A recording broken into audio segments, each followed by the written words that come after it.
Pessoal, a gente já tratou esse assunto já em 2 vídeos, este já é o terceiro vídeo sobre esse assunto, que nem é um assunto tão importante assim, mas eu acho que é curioso em alguns aspectos, principalmente por mostrar para todo mundo o quanto a Constituição é mesmo um lixo. Uma cambada de rabisco, uma montanha de rabisco aleatório que não tem significado nenhum. Então eu estou achando divertidíssima essa briga, vou continuar falando sobre ela. Ainda não temos uma decisão final, tá? Mas a situação atual da votação mudou em relação à última vez. Vocês lembram, do último vídeo que eu fiz, estavam 3 votos a 0. Então assim, eu achei que ia passar esse negócio tranquilaço. Eu ainda acho que vai passar, tá? Mas a coisa já não está mais tão tranquila assim. Por quê? O placar atual é de 4 votos a 3 para admitir a reeleição no Senado e na Câmara, e 4 votos a 4 para admitir a reeleição do Alcolumbre, tá? Eu vou explicar por que isso, por que tem essa diferença. Então, relembrando, qual que é a história aqui? A Constituição brasileira, ela veda explicitamente, está escrito com todas as letras, artigo 57, parágrafo 4º, o presidente da Câmara e do Senado, a mesa inteira, toda a mesa diretora da Câmara e do Senado é eleita na primeira sessão em fevereiro, e não pode ser vedada a recondução para o mesmo cargo na mesma legislatura. Então, assim, em fevereiro de 2019, o Maia e o Alcolumbre foram eleitos para presidir a Câmara e o Senado, e, em tese, em 2021, agora, temos uma outra eleição, porque o mandato é de 2 anos, e está vedada a recondução. E sempre foi o entendimento, tá? Já teve inúmeras eleições ao longo da história na Câmara e sempre foi esse o entendimento. Não pode reeleger. Pois bem, mas como eu disse, o pessoal está gostando da atuação do Maia e do Alcolumbre, principalmente porque eles estão conseguindo barrar as ações do Bolsonaro. Eles têm medo de que, se deixar entrar o Bolsonaro agora, como está aliado com o Centrão, existe uma chance grande de entrar alguém que é aliado do Bolsonaro, e nessa hipótese fica muito mais difícil o pessoal segurar as eventuais decretos e leis do Bolsonaro. Então eles querem, porque querem reeleger esses dois, porque é a coisa mais segura para o establishment político de Brasília.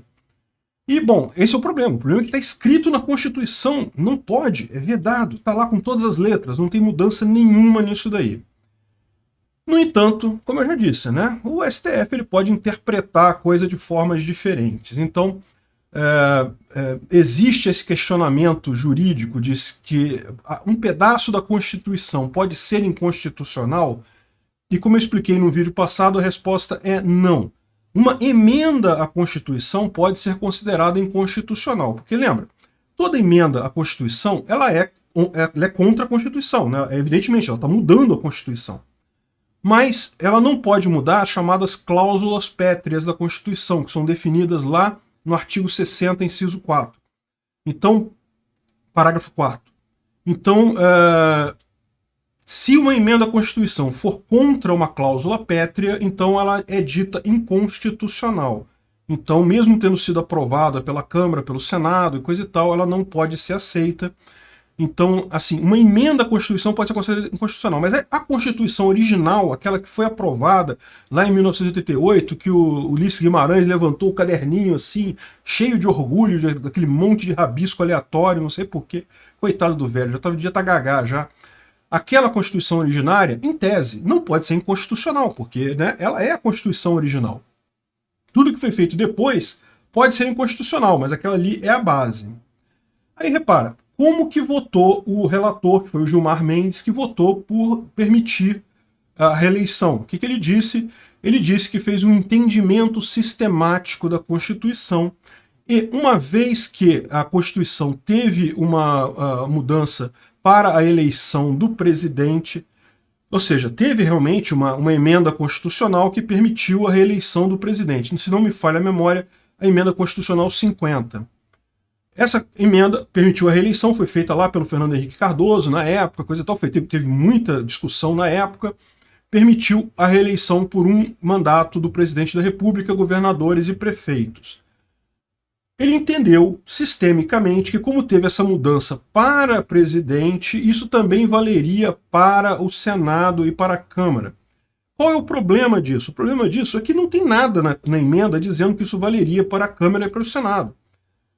Ao contrário, na época que se discutia isso, foi votado também essa alteração para a Câmara e para o Senado. A emenda original incluía a discussão acerca da reeleição para a Câmara e para o Senado, e não passou na Câmara essa alteração. Ou seja, explicitamente os caras que fizeram a reeleição para presidente, eles analisaram se queriam fazer alteração para a Câmara e Senado e não fizeram. E agora o Gilmar Mendes vai interpretar do jeito que ele achou melhor, né?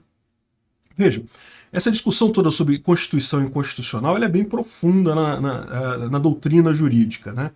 Porque uma coisa que muita gente fala é o seguinte: a nossa Constituição ela é extremamente prolixa, ela tem coisa demais ali. Vocês sabem, eu já falei sobre isso, tem que o Colégio Pedro II tem que ficar no Rio de Janeiro. Onde já se viu na Constituição de um país esse tipo de coisa? Mas o que acontecia? Vocês sabem, na época que estavam votando esse negócio, era um monte de comunista lá para tudo quanto é lado, brigando por coisas, por pautas, para favorecer cada um por seu lado. Tiveram que costurar um acordo lá e no meio desse negócio, não, mas tá pedindo não sei o que lá, que o Colégio Pedro II fique no Rio. Tá bom, pô, bota esse troço aí e deixa pra lá. Então, acabou ficando assim, tá cheio de coisas na Constituição que não fazem o menor sentido estar numa Constituição. Isso não faz nenhum sentido mesmo. Então, existem estudiosos, juristas, que falam o seguinte: a Constituição ela tem a matéria constitucional mesmo, que seria realmente próprio de estar na Constituição, e tem uma série de outras regras ali que foram colocadas por conveniência do momento, mas não são de fato Constituição. São, na verdade, digamos, uma subconstituição. E o artigo 57, que é a forma como a Câmara se reelege, é uma dessas matérias que seria algo que poderia perfeitamente ser feito por lei normal, não precisaria estar numa Constituição. Então, em tese, isso poderia ser considerado inconstitucional. A questão dessa história é que cai no exato mesmo problema. Quem diz o que é exatamente o núcleo duro da Constituição? Quem diz o que é a parte constitucional da Constituição? Porque, veja, se forem os deputados constituintes, eles disseram que aquele troço todo, eles discutiram isso lá e chegaram à conclusão de que era essa coisa toda aí é constituinte originária. Ninguém marcou coisa ali como, isso aqui é mais importante, isso aqui tem um menuzinho, não conta tanto. Não, para eles é tudo igual. Então você cai no mesmo problema. É o Gilmar Mendes que vai decidir se é diferente ou não é? Não faz sentido. Qualquer lado que você olhe é um absurdo eles sequer cogitarem votar desse jeito. Mas enfim, e como eu disse, já teve ADI pedindo inconstitucionalidade de trecho de Constituição e o próprio STF já falou que não tem isso. Toda Constituição não pode ser decretada inconstitucional. Nada da Constituição pode ser decretado inconstitucional. Apenas emendas que podem, se elas forem contra as cláusulas pétreas, elas podem ser consideradas inconstitucionais. Mas não a Constituição originária. Então, pois bem, a situação no momento é Gilmar Mendes, Toffoli, Moraes e Lewandowski, 4 votos, portanto, votaram a favor da reeleição para os dois casos. Marco Aurélio, Carmen Lúcia e Rosa Weber votaram contra a reeleição nos dois casos, totalmente contra. Mas teve ainda o Nunes Marques, que é o recém-empossado ministro, que votou de uma forma diferente. Ele votou para aceitar a tese do Gilmar Mendes, porém ele entende que começa a valer também não só a reeleição, como também a vedação a 2 reeleições. Ou seja, só pode ter uma reeleição, no caso, para cada um desses cargos. E o que acontece? O Rodrigo Maia ele já está há mais tempo lá. Ele tomou posse na Câmara quando o Eduardo Cunha foi defenestrado. Aí, quando terminou o mandato, que era para ser do Eduardo Cunha, ele falou assim, não, eu posso andar de novo, porque isso foi só um mandato tampão, não foi um mandato de verdade. Então pode reeleger. Beleza, reelegeu.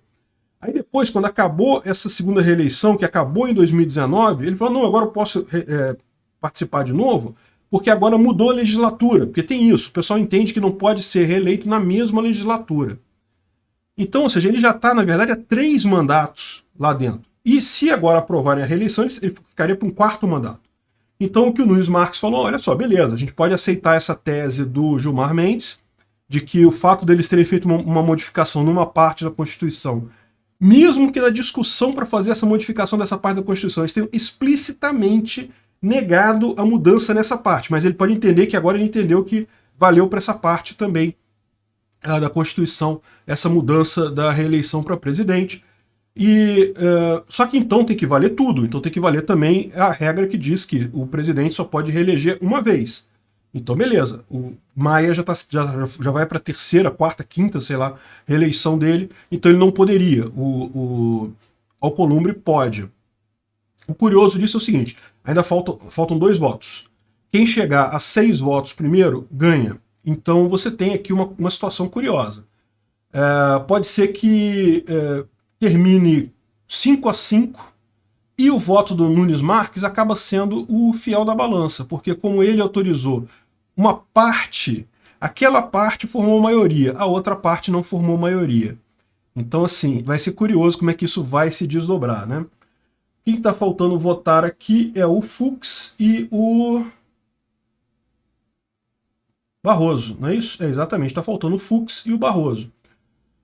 Realmente, olha só, eu acho que vai passar, porque, como eu falei, é uma conveniência muito grande desse pessoal. Mas o Fux e o Barroso são os mais técnicos ali dentro do STF, tá? Então talvez não passe esse troço. Tem o risco dos dois votarem, eles votam acho que quarta-feira da semana que vem, deve ser o fim desse julgamento, e como os dois são bastante técnicos, eu acredito que talvez não passe, talvez eles coloquem a coisa em perspectiva e não façam isso. Mas existe sim a possibilidade, porque lembra, na verdade, quando o Gilmar Mendes... eles só colocaram isso em votação porque o Gilmar Mendes diz que já havia votos para aprovar esse troço, inclusive do Fux. Então, eu não sei, corre o risco mesmo de acabar, como eu falei, acabar 5-5, com o Fux votando a favor e o Barroso votando contra, e 5-5 nesse caso, então, o que valeria como fiel da balança foi o voto do Nunes Marques, que aceitou uma parte, não aceitou a outra, então no final vai dar para o Alcolumbre, o Batoré, desculpa, outra vez eu falei Caboré, não sei onde é que eu tirei isso, tá de manhã cedo, enfim. O Batoré poderia participar da reeleição, mas não o Rodrigo Maia. Enfim, vamos ver como é que caminha isso daí, até porque, lembra gente, isso daí é uma autorização para eles participarem. Isso não quer dizer absolutamente que eles vão participar e que, se participarem, que eles vão ganhar. Não é bem essa história, ou seja, ainda tem um monte de coisa. A votação para a reeleição é em fevereiro, é na primeira sessão, no início de fevereiro, que é quando vai ser essa votação. Então, vamos ver como é que fica a coisa. Eu confesso que eu estava mais certo de que isso ia passar fácil no início, que por 3 votos a 0, eu falei, não, isso aí vai passar voando. Agora, com a coisa ficou meio, como é que eu vou dizer, meio tempestuosa, né? Ficou meio... Ah, não, tá faltando o Fachin também. O Fachin também não votou, é verdade. Ou seja, teria que votar 2 a favor e 1 contra, para ficar 5-5, e o voto de Minerva ser o do Nunes Marques, né? Vamos ver como é que isso termina. No final das contas, a grande lição libertária disso é isso, galera. Positivismo. Nego rabiscar coisa no papel, foda-se. Aí você fala, não, mas é agora, é esse STF que tá fazendo essa loucura incrível de jogar a Constituição no lixo. Não, isso já vinha de muito tempo. Presta atenção nessas votações da STF. Há muito tempo já vinha isso. O pessoal ignora a coisa que está escrita à vontade. E criaram crimes de racismo, lembra que equipararam racismo, homofobia com racismo, não sei o que lá. Fizeram um monte de equiparação que, cara, não está na Constituição. Veja, eu não estou dizendo que não é justo, não. Eu acho realmente que homofobia é terrível, coisa e tal, racismo terrível. Agora, não está na Constituição, o nego está criando coisa ali, não faz sentido. Essa ideia da hermenêutica constitucional, de interpretar a coisa ali, quase sempre acaba sendo usada para o cara inventar o que ele quiser, ele bota na cabeça dele o que ele quiser ali. E isso não acontece também só no nível do STF, não, tá cheio de juiz por aí que lê assim, não, eu interpretei esse ou como e, eu interpretei esse não como sim, e pronto, interpretou, pô, hermenêutica, lindo de morrer.